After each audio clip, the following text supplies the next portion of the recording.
Christina, I know. Den her gang er jeg så fucking klar og parat på kærligheden, og jeg ved, at det her ikke er nogen fuser. Jeg ved, at det er eventlig kærlighed, og det er dig og mig. Christina, der er intet andet, og der er ingen andre. Det fandt jeg ud af med tiden, og med tiden fandt jeg ud af, at de lykkeligste stunder i mit liv har været, er og vil være med dig.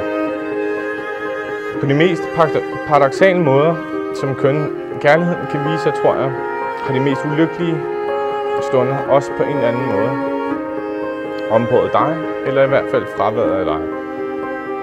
Jeg tror, det er sådan, man ved, man elsker. Det er i hvert fald sådan, jeg ved, jeg elsker dig. Du er min kærlighed, du er mine bedste minder, du er mine største drømme, du er min bedste veninde, og du er mit et af alt.